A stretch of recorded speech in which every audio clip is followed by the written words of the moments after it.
are black people cursed, right? So that's a big question. And I'm going to say, part of it is a yes and a no, right? Just to finish off this life insurance thing right quick. When my brother passed away, I had to take some of my rent money to pay for his burial. It was that option. Like, where you getting the money from? You got laid off. You had to take some of the rent money. That's real.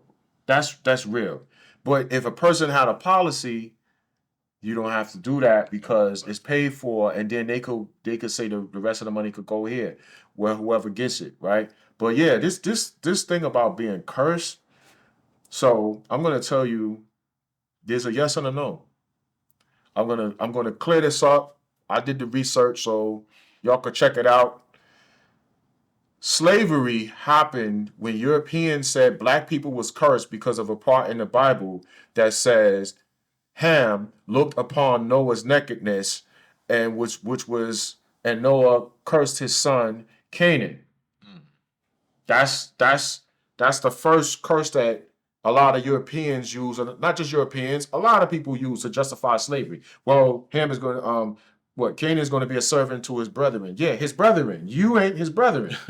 that was that, right? So I'm going to say no in that. Okay. No in that part. That was a falsehood to justify enslaving black people, right? Enslaving us was not even technically black people. It's the tribe, right? And I'm going to say the tribe because people going to know what that means, right? But the answer is also yes, because we have behaviors that cause us to receive curses. It causes us. And we continue upon those behaviors. And here's the saddest part. And some of the books you're going to read, it says, if you do this, this is going to happen. And that's exactly what we do. And then we expect something different to happen, right? Well, you say, well, God loves me. Therefore, I'm going to still do this thing he told us not to do, but I expect God to save me. Really?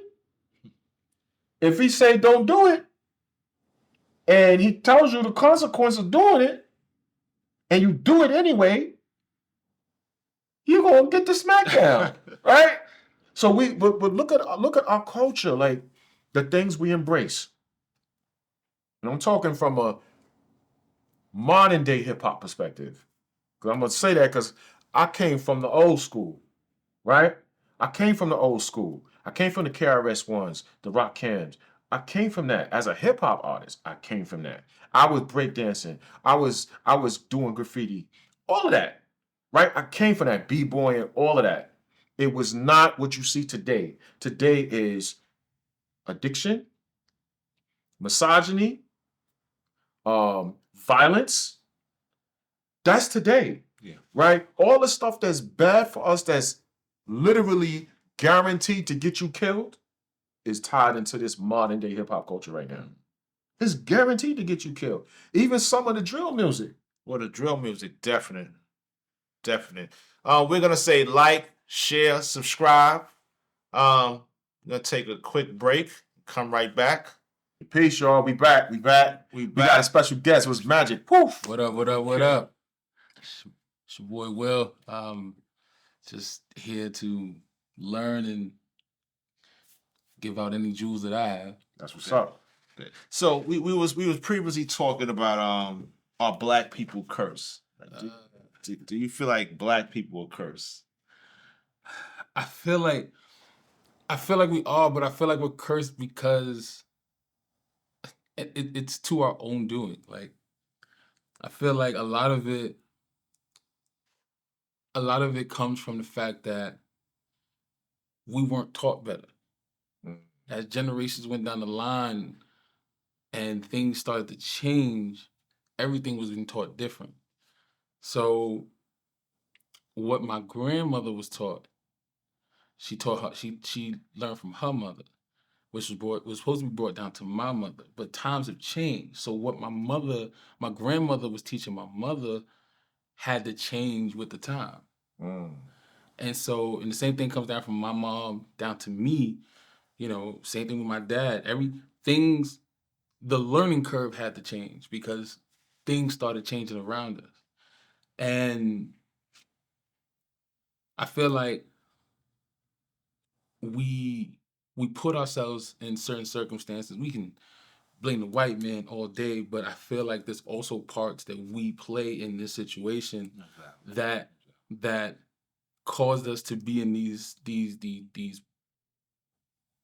situations where we feel like nothing's going to change. I think one of the biggest curses we have is the victim curse. Elaborate on that, bro. Elaborate on that. The victim curses is every time something goes wrong, I have somebody to blame. Every time something Outside of yourself. outside of me, like I did nothing wrong.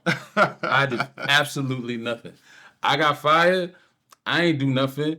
It was ABC fault that I got fired. I'm blaming ABC that I got fired because it's easy to transfer the blame to somebody else, and it's harder to take the blame, put the blame on yourself. The hardest thing for anybody to do, regardless of race, ethnicity, anything, is to put blame on oneself for their actions. Right. And so this mentality that we have to find a reason outside of ourselves for our own failures always seems to be the thing that kind of holds us back into a way. Because we never seem to say, yo, what can I do differently? So with that statement, do you feel like the curse will be the demise of Black people? Because we can't continue at this state we going now, because At a certain point, Black people are going to have to learn that in order for us to move on, we're going to have to figure out our part in the situation. We're never going to move forward if we don't figure out our part in the situation. We can blame slavery till the sun go down. But if we don't do nothing to change anything within ourselves, we're going to stay with that same mentality. I got it, because this is heavy right here. I agree, right?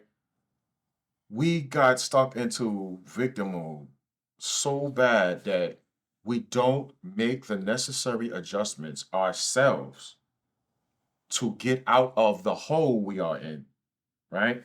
Because we are in a hole. It's a trap to me. It's a trap. Now, people who made the trap, they long gone. The trap is self-perpetuating now. It is not necessarily a group of people who maintain the trap.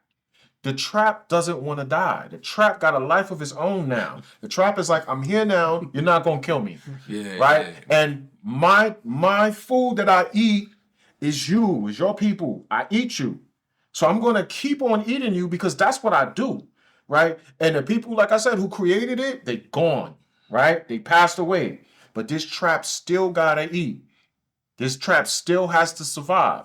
And instead of us saying, let's make sure we don't make a left over here because we know the trap got the knife and the fork and the plate and he's ready to eat. We want to blame the trap for eating, and we're not trying to avoid it. Avoid the trap. Don't go that way, right? And we're not making that transition. You said that knowledge is not being passed on the same way because of the learning curve. Most young people do not listen to adults. That is a curse. How do you attain wisdom if you're not getting it from people who already walk the walk, right? We're not sitting at the foot of our elders and listening to their stories. We out here like, yo, this is a new time, there's a new era. There's a saying, there's nothing new under the sun. You might have found a new way to package it. It's the same damn trick, right? An older person could tell you about the trick, but you don't want to hear from the older people. So now you're making decisions as a young person that's taking you down a path of, how would you say it? You're devaluing yourself. You're destroying your people to make a buck, right? And you're taking this change because you think it's something new. No, the old heads was doing that too.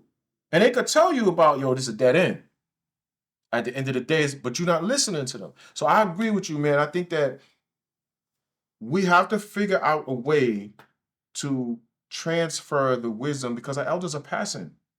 And that's a hell of a point. The elders are passing, they're older, and we have to take care of the elders, right? So it's like, yo, how can we take care of the elders if we barely taking care of ourselves? So If you're only thinking about yourself, you're not even thinking about, it's not even a thought. The young got to fight for the old. Old can't fight no more, right? But it's not a thought because the young is so caught up in, yo, this grind, I got to grind, I got to get this, I got to get that. The elders is passing away. They being moved out of their apartments. They being put in old, what they call it, senior homes. We're going to talk about this senior home thing because you know they absorb all your wealth when you put them in there. definitely gonna It touch takes all your wealth. We can talk about that later. But yeah, so go ahead. I'm saying I also believe that you talked about the learning of from the elders in certain. I think the problem is that growing up we always feel like we I'll speak for myself. It was a point of time where I felt like I knew better. I knew better than everybody else. So even if I was taking the advice, I wasn't taking it fully to heart. So even if I was like, someone's telling me, yeah, yo, you don't want to do this because X, Y, and Z, like a lot of people I grew up with who were in certain aspects of life, when the elders did come, they listened. But they didn't listen to heed the warning. It was, I listened, and now how do I not make that same mistake? Right. But how do I stay in the same game? Right. So it was like, so you got the old dudes who used to sell drugs on the block and all that stuff, and you got the new little drug dealers out here, and the old heads come out and say, yo, look, bro, this X, Y, and Z, you should do this, da da da da da. Still within the game. But the problem is that they're not trying to heed the warnings of, yo, if you don't stop here, this is not supposed to be like, everybody knows the drug game is not supposed to be a something where you're supposed to be in there 30 years running. Yeah. It's not a long-term goal. It's not basketball. It's not basketball. You can't LeBron James the drug game. You can't do it. You can't do it. That's why the old heads is where they at. Yeah. They here to tell you, look, this game don't last that long. You get what you can get and you get out. Gotta run. The problem is that the cats they're teaching are not trying to hear that they can't have a long run. It's how can I have a long run? I hear what you're saying, but now I want to do. I want to have that long run, but I want to do it in a way where I have that stretch. How do I use what you told me and convert that into not getting locked or not getting caught up? And I think that's the problem. It's not that a lot of them are not listening. It's that their intentions on listening has drastically changed. I think a lot of that come from, speak about the curse. The curse to me also is leaving the community. Not to say you gotta be in the community and as you get to a certain wealth and status, stuff like that, but really being given back to the community and being involved in the community. Whether it be you building a program here, don't just come give toys and turkeys out. Like, you know what I'm saying? Because after they eat that and the toy break, they still got to deal with tomorrow. Yeah, don't need no browners to death. Yeah, like don't need no browners to death. Superficial. Yeah, like small tangibles. I'm just saying that we're not giving back. Like that's the it's no give back anymore. Like that's also the curse. Right. Like it's no give back. And when you do try to give back, there's nothing to give back to. Right. Right? Because everybody then scattered. Right? If it's no food over here, you got to go to another town or somewhere else to try to eat. And that's what's really happening with our people. It's like the people that want to give back, it's like, yo, who do I give back to? Because the politicians are crooked, right? The people that's supposed to be in charge are crooked in these communities. And then people are not knowledgeable and educated enough to really maneuver, right? When you look at some of these programs that we need, yeah, if you're from the streets, you should be educated enough to try to get you a nonprofit to get a program because you know better what the community needs, right? Don't come back. We don't want to hear the gang stories and the war stories because that's not beneficial for the community as a whole. That's beneficial for you. It's not for the community as a whole. And that's the problem. There's no real give back. Like everybody is painting a facade like they're really giving back. But what are you giving back to? On that note, definitely check the link below because I do have a not-for-profit, Far Beyond Success Incorporated. Check it out. And I don't make money at it. We don't make money at what we're doing here. No. This is our give back. If we have money, we would give money. I guarantee you that. But we have knowledge. We have cameras. We have all of this stuff. We could give back, right? We could got work jobs. with the youth. We could work with the youth, all that. Work with the youth. You want to get something done. We got a Patreon page. We got a Far Beyond Success Incorporated is the 501c3 not-for-profit. If you want to come learn film, come join us. Send us a message, within the comment section. And reach out to us. We always looking for people, but this is how we give back. Yeah. We telling our story. We trying to give advice. We kind of trying to give direction. You could also get something done here, right? That's our give back. But yeah, no superficial stuff, man. Like I get frustrated. For one whole summer during the pandemic, I gave away free groceries twice a week.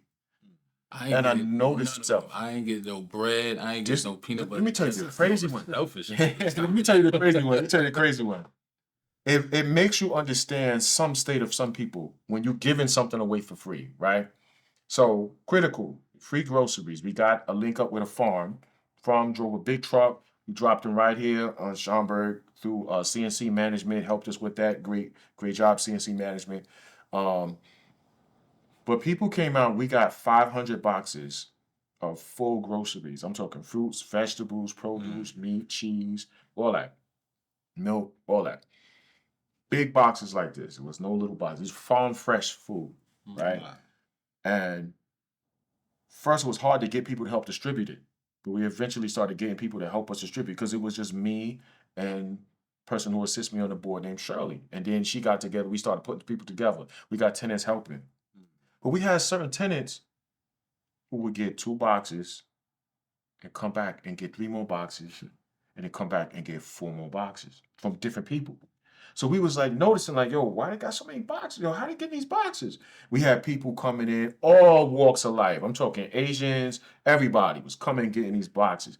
People was emptying the food out the box and leaving the boxes on the sidewalk. Oh yeah, that's a right. So that's another issue. But we noticed that we could get people all day to come out for something for free and just get something.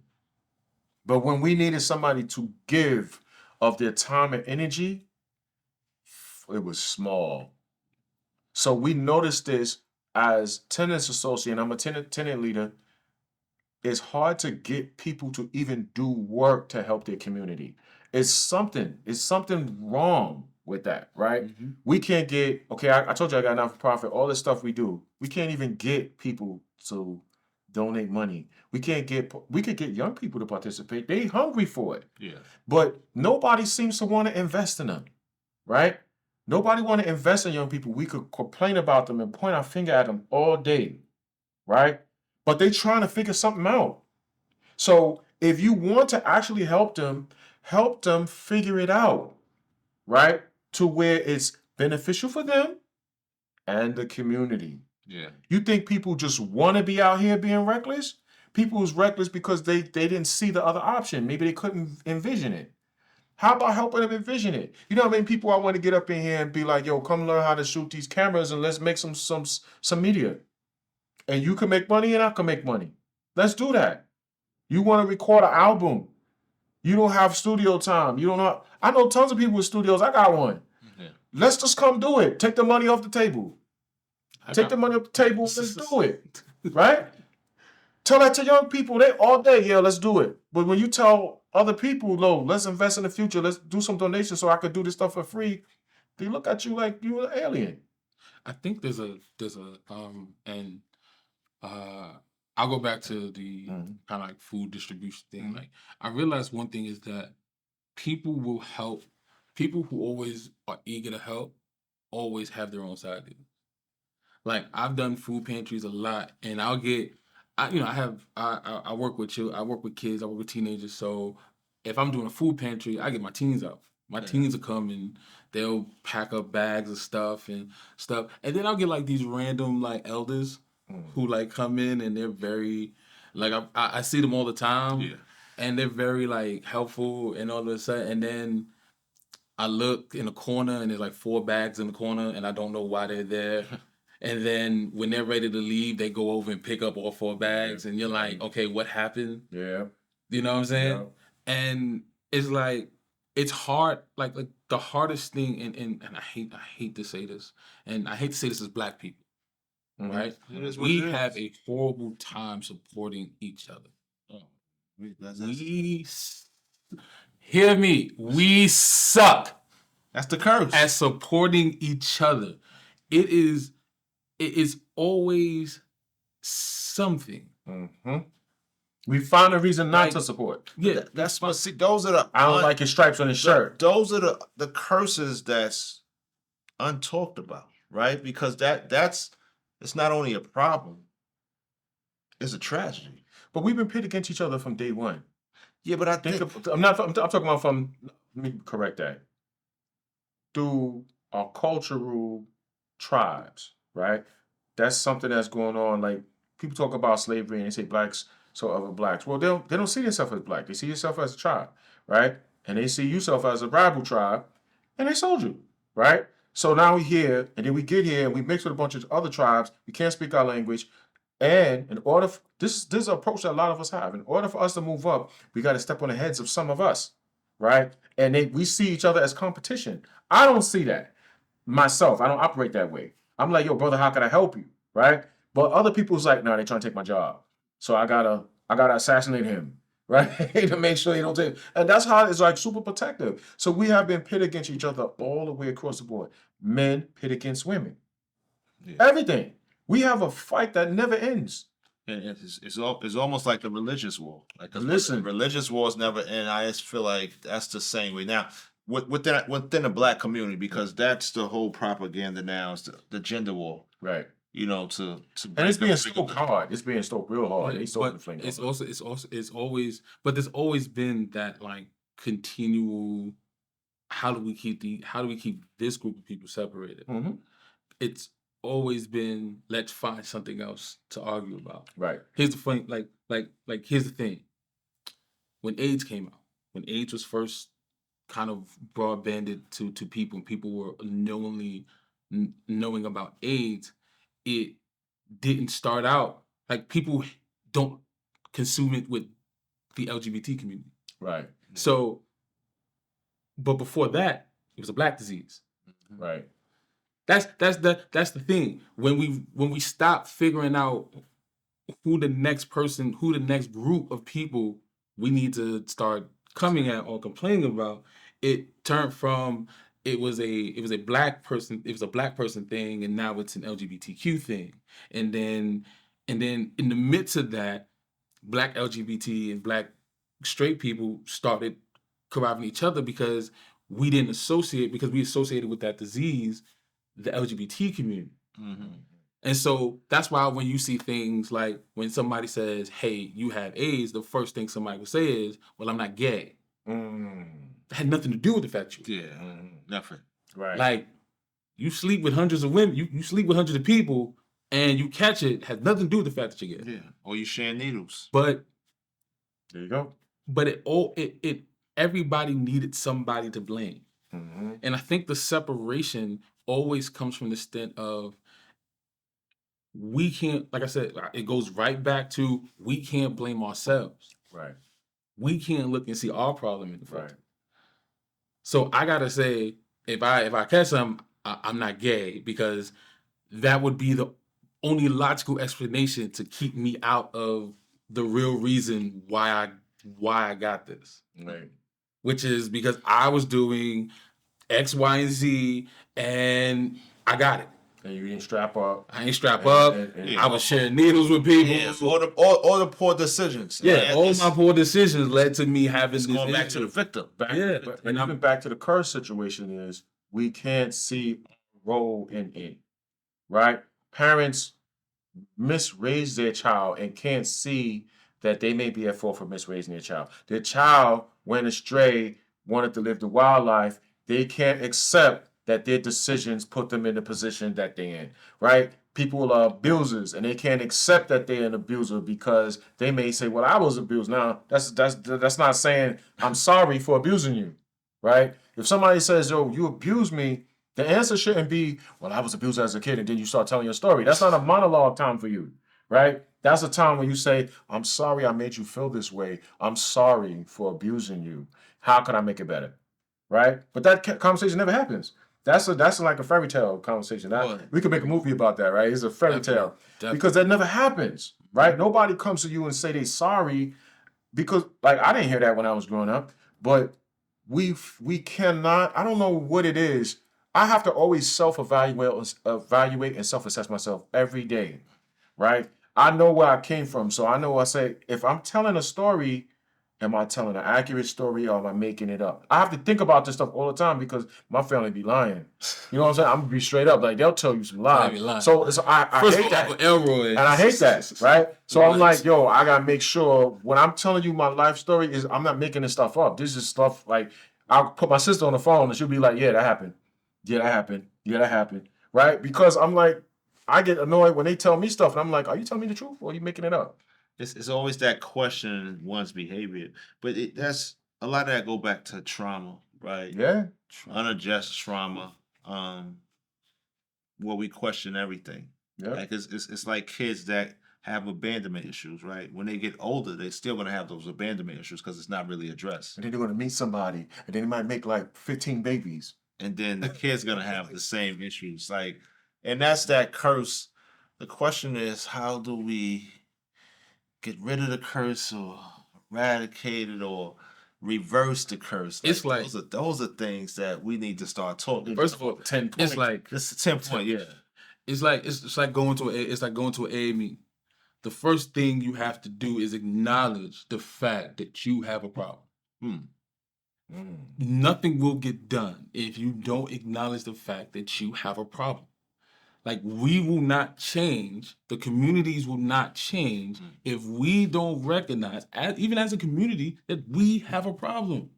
See, the thing is that every time we turn around, we because we in victim mode all the time, we always finding somebody else to blame for things that we in conscious are, as a community, are in addition to or are contributing to this issue. Yes.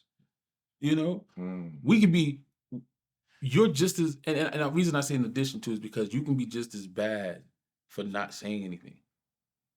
Well, silence is agreement. Silence is agreement. It's agreement. Silence is agreement. So like when we have this whole issue with trying to convince ourselves that it's somebody else's problem, so we ignore it, so we don't say nothing. But we don't realize that we're just as wrong for not saying anything about it as the people who are actually doing this, or the people who are actually contributing to the problem. And I think sometimes that what happens is that because we don't acknowledge our part in it, it's easy to just kind of fall to the wayside. Let somebody else do it. Right. We have this let somebody else do it mentality, and we have this I don't want to call it a curse as well, but it's this weird thing where we won't move unless somebody else tells us to move. Let me. And I'm not talking about white people. Right. Like, I feel like,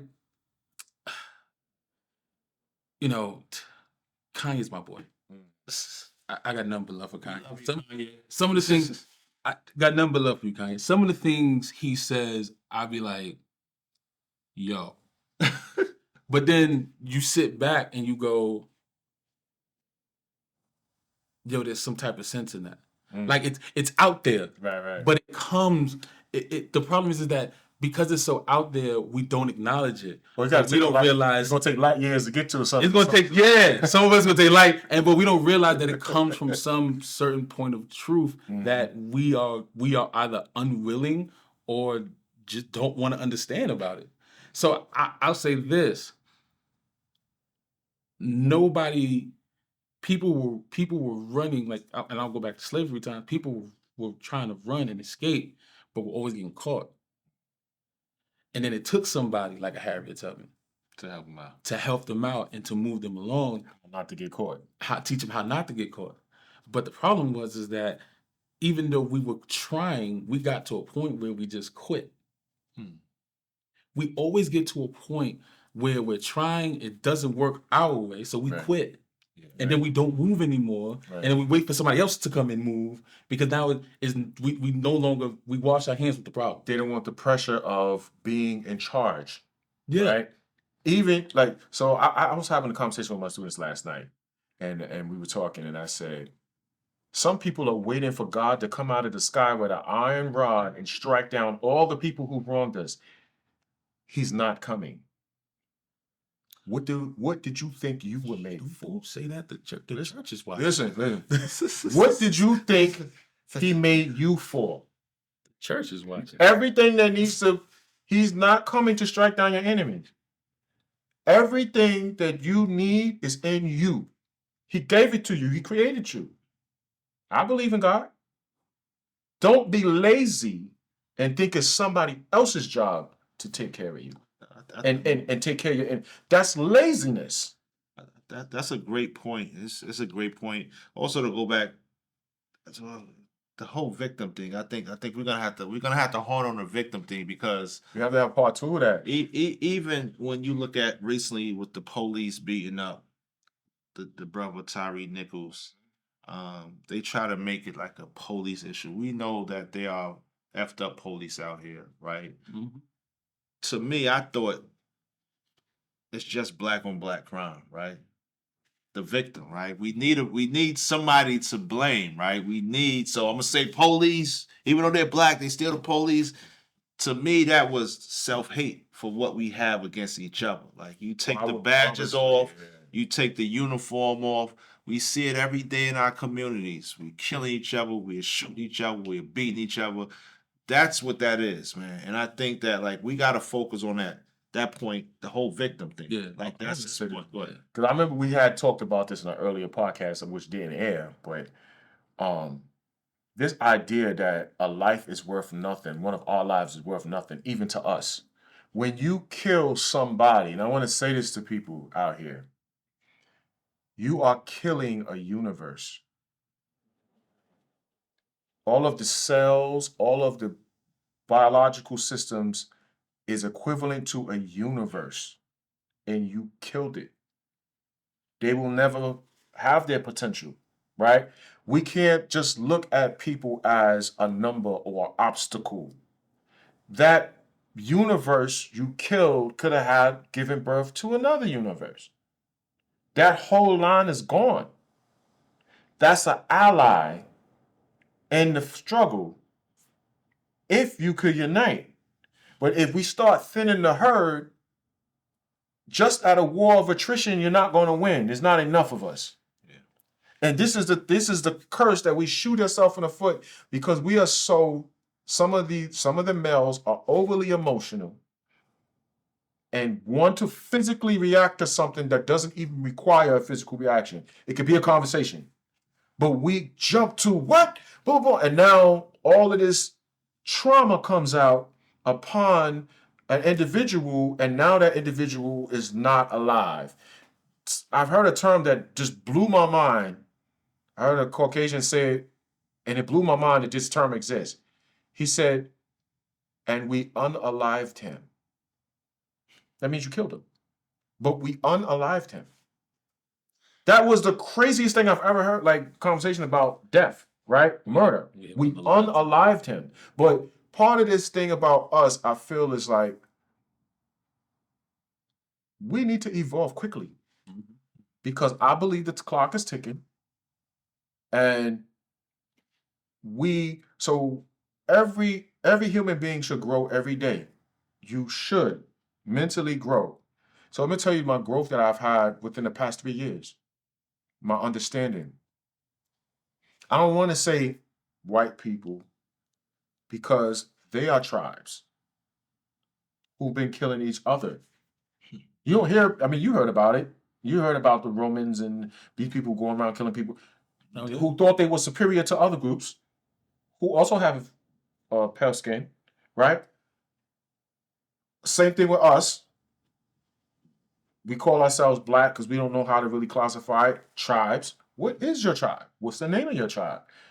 That's our challenge as people who call ourselves African American, Black foundational Americans.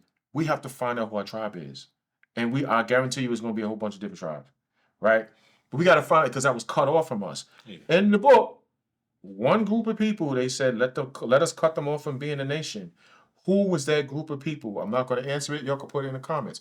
Who was the group of people that the scripture says, let us cut them off for being a nation? That's going to lead you to finding out who your tribe is, right? Because a lot of us don't know. We only know my grandmother picked cotton and her grandmother picked cotton, and we were slaves. The creator didn't create a group of people called slaves, didn't create a group of people called black, didn't create a group of people called white. Everybody's in their tribe. And everybody in the tribes, just because they look like this doesn't mean they was engaged in that. That's the other thing we have to understand. Yes, there's systems that exist by people who died. And acknowledge the system. The system is still here. It's not letting nobody off the hook. But everybody's not guilty. Yeah, definitely. We have to understand that because we're hurt. When hurt, traumatized people, everybody's guilty. Everybody's a monster except you, right? Even though you doing stuff in your community that's killing your people, you not a monster for some wild card reason, but everybody else is a monster. Before we start calling people monsters, look in the mirror. Yeah. Analyze what you're doing and if you a monster too. Because I guarantee you, if you start asking the people in your life that you have control over, they're probably going to call you the M word, monster. All right? Wanna wrap it? Say the brother. Look, I think at a certain point in time, we as people of color have to kind of get ourselves into a different mentality in order for any of us to have some type of growth or movement. When I was kind of like you, when I seen the video of Tyree Nichols, and it dawned on me that there were cops. But when I seen the pictures of the cops, it was sad to me that I was like, yo, they're instantly going to get lynched. They're instantly going to get lynched. See, the problem we have is that even though people want to say, oh, we're all American, we all have the same rights and stuff like that, there is a divide that I think people just continually try to be blind to. And it shows up in weird ways. How many white cops that have killed black people have been charged and tried this quickly? Prosecuted this quickly. You can't tell me because it's never happened. And and these 5 black men are now going to be the poster board to tell us as a black community, see, we're doing this, we're doing this for the community, we're doing this, look, and it's time for us to chill down until the next one happens. Back to business. The problem is that's one of the major problems we have is that we allow this to chill, like I kind of cool us down to the next one, Right. and we don't continue to do anything about it. The pressure, the forcing of law. We and please, I understand the reason for it, but standing in the middle of the street and yelling is not going to save us. It's not. It's not. It does bring light to situations, but you can protest till the cows come home. If nothing happens out of it, you were just standing in the middle of the street screaming. But even with that, laws, there's a difference between laws and how the laws are carried out. Yes. And when it comes to us, the laws are carried out different way. They'll even get laws passed that something that happened to us by one way and then use that same law on us. You understand? So, I mean, I get it, but I feel like people get together and deciding that they're going to go in a direction, keyword, go in a direction that helps them and their community. Key phrase, them and their community. Because we're not doing that. You know, to get out there in the rally, that's just expressing anger and grief, right? But that doesn't get a law passed. Yeah. Right? Local elections, I've been saying it forever, the local elections are more important than the presidential election. Young people are not getting out here, getting people out of office, getting the right people in office who represent their interests. Because old people vote for their interests, right? And people who've been in office too long, lifelong politicians, sometimes you need to get them out because they lost touch with the people. They don't know what the people are going through. We have to do a strategy. We should have some conversations with old and young. What do you want to do? Which direction we think we should be going? Tell me about your research that you have on this. Tell you about the research, and then make a decision. Okay, let's vote on this the direction we want to go in.